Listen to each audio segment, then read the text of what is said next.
Onda Aranjuez, 107.8 de la frecuencia modulada.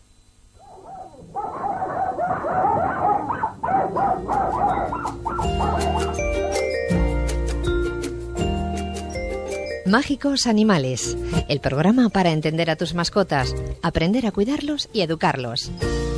Los miércoles en Onda Aranjuez, Mágicos Animales.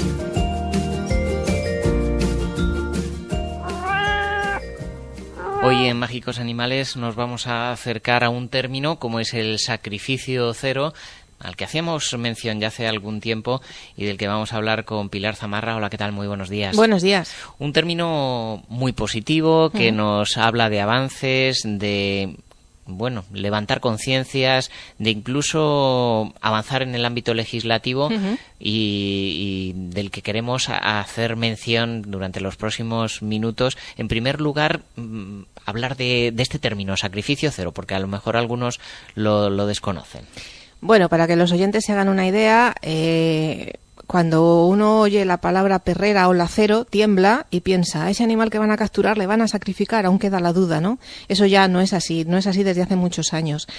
Antes, en la antigua Ley de Protección Animal, lo único que se estipulaba es que el animal que fuera capturado por deambular por vía pública, etcétera, sin propietario, llegara a uno de estos centros, estuviera un mínimo de días, que esto variaba entre 10, 15, etcétera, según el ayuntamiento, y si no tenía chip, no estaba identificado, no se podía localizar al dueño y nadie lo reclamaba, pasado ese periodo se le hacía una eutanasia humanitaria y ya está. Así era la cosa. Desde hace unos cuantos años en Aranjuez ya se practica el sacrificio cero en nuestra localidad, antes de la renovación de la Ley de Protección Animal de la Comunidad de Madrid.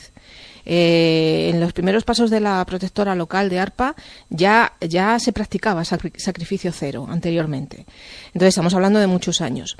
Pero claro, sacrificio cero significa que entra el animal y aunque nadie lo reclame, no esté identificado, ese animal se va a quedar ahí el tiempo que sea necesario hasta que encuentre una adopción. Por tanto, esto tiene unas connotaciones importantes. Es importante el que se haya creado ese avance legislativo, esa conciencia de cara a que ya tenemos como pilar básico el considerar que el que haya sacrificio pues es algo que no tenemos que asumir ni tenemos que llevar a cabo, ¿no? No, solamente en casos extremos. Un animal que llega con unas heridas, pues imagínate, pues que haya sido rescatado de carretera, haya sufrido un atropello. Es decir, hay animales que dices, es que no es viable, no puede salir adelante, y en casos así se les realiza una eutanasia humanitaria, pero como con cualquier animal ocurre en la profesión veterinaria. Sin embargo, los demás van a poder ser rehabilitados, incluso aunque lleguen con heridas, etcétera, si tienen posibilidades, van a ser rehabilitados, pero es lo que te digo, parece que se lavan conciencias con esto. Uy, qué bien, ya no se sacrifican animales, vamos a dejar al perro en la perrera. Ya, pero esto tiene que ser una realidad y se necesitan muchas cosas. Es decir, si nos implicamos todos, lo primero que habría que hacer era valorar todos los aspectos que influyen en el maltrato y en el abandono para disminuirlos, porque hay aspectos muy oscuros. Hay aspectos muy oscuros en el tema del maltrato y del abandono. Estamos hablando de peleas ilegales, estamos hablando de muchas cosas. Y eso hay que perseguirlo y hay que condenarlo y hay que emplear la ley con todas y hacer las sanciones y meter a la gente en la cárcel como hay que hacer y que esa gente no vuelva a ver un animal ni de lejos. Luego también conseguiríamos que aumente el bienestar animal, por supuesto. Y, sobre todo, de lo que se trata con esto del sacrificio cero es de aumentar la normalización de la convivencia entre los animales y la sociedad. Hacernos más conscientes. Son parte de la familia, por tanto, no debería entrar en la cabeza de nadie el abandono ni el maltrato, porque son parte de la familia. ¿Qué pasa? Que tenemos leyes, tenemos equipos especializados en policía, en guardia civil, tenemos abogados especializados ya en derecho animal, tenemos asociaciones de protección animal que se parten el alma, tenemos veterinarios muy implicados.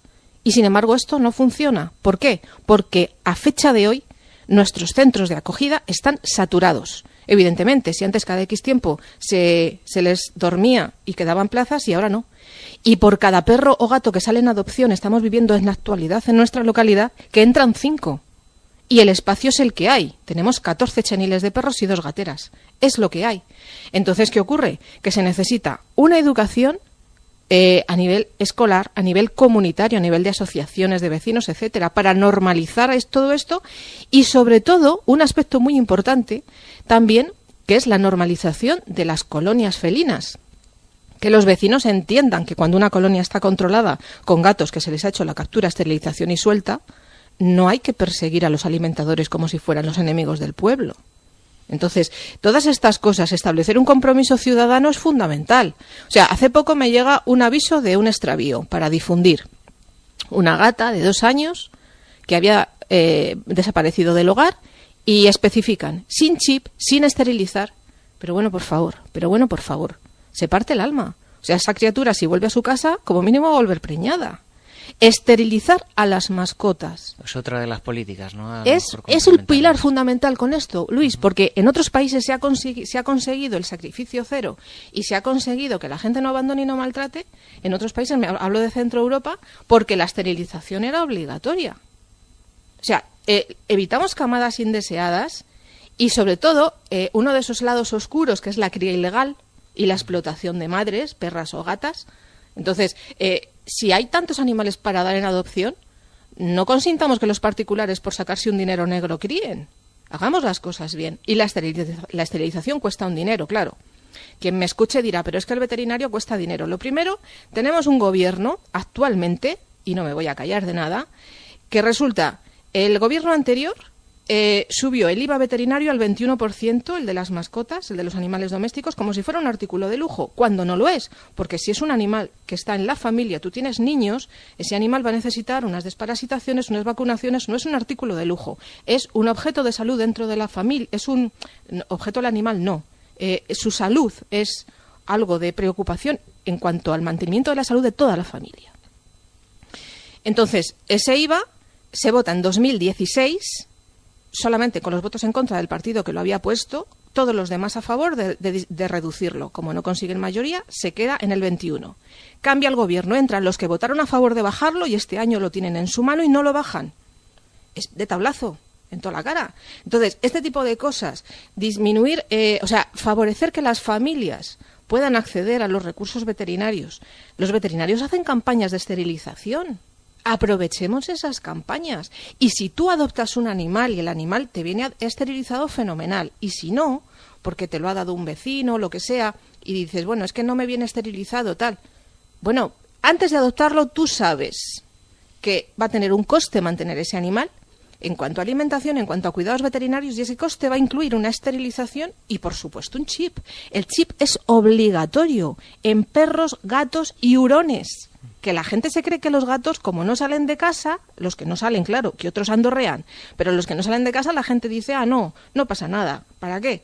Pues porque un día te puede salir por una ventana sin querer, porque puede haber petardos, se puede asustar, 100.000 historias. Y porque es obligatorio por ley. Entonces tú tienes que tener al animal con chip desparasitado.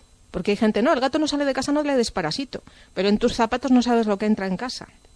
Entonces, nos tiene que filtrar en la cabeza que los animales necesitan unos cuidados básicos de salud y que incluyen estas cosas. Y tenerlos a los animales educados también.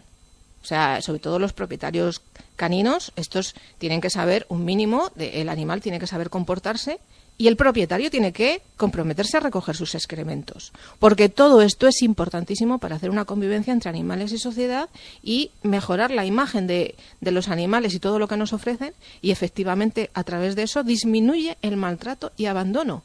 Y sobre todo, súper importante, las protectoras hacen los seguimientos para prevenir un segundo abandono de animales que ya han sido adoptados, porque es durísimo. Entonces, ¿qué ocurre? Que se necesitan muchas cosas, Luis. Hay muchas maneras de ayudar y solamente antes de terminar la entrevista quiero hablar de la fundamental.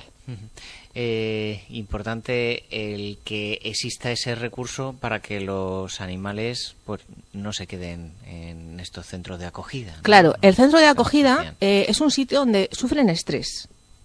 Porque, bueno, un animal, imagínate, ha estado en una casa, de repente lo abandonan allí, oye ladrar a un montón de perros, no sabe qué está pasando. Si es un gato, no ha visto un perro en su vida, pero bueno, ¿qué está pasando aquí? Sufren estrés, se les ha separado de su vida cotidiana.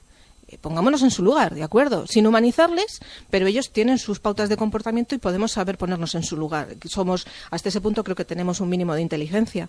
Entonces hay un recurso fundamental, es el de las casas de acogida. Luego también están los apadrinamientos. Los apadrinamientos consisten en que, bueno, tú no puedes llevarte el animal a casa, pero ayudas económicamente a la protectora para que por lo menos pues un animal que necesita un tratamiento específico y demás, y es un coste extra, pueda estar cubierto, ¿no? Las casas de acogida nacen porque no todos los casos pueden estar en un centro esperando adopción. Y los que se recuperan, muchas veces se recuperan en una casa, al volver al centro se deprimen muchísimo. Entonces hay animales que tienen que estar en una casa de acogida hasta que los adoptan. Y además hay casos que casi nadie quiere adoptar o que cuesta mucho más adoptar. Estamos hablando de animales con una enfermedad, aunque sea en un estado latente, que no estén contagiando, pero bueno, tenemos perros con leishmania, tenemos gatos con inmunodeficiencia felina o con leucemia felina, tenemos animales que han sufrido cirugías, amputaciones. Me refiero, por ejemplo, que se les ha tenido que quitar un ojito, están medio ciegos. Entonces, hay animales que cuesta mucho más que la gente se comprometa a adoptarlos. Animales que son muy mayores, por ejemplo.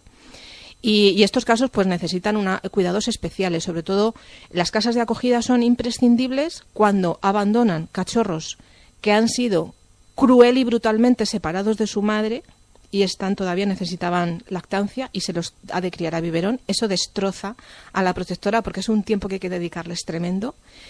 Y luego también otros casos, los que están recién operados. Las cirugías recientes necesitan cuidados en un domicilio, porque en el centro de acogida, por ejemplo, no hay nadie por la noche, etcétera. Entonces, todos estos son casos muy delicados y se necesitan casas de acogida y compromisos reales a nivel social y a nivel conjunto para que ese sacrificio cero sea una realidad y no una mera acumulación de animales en un centro.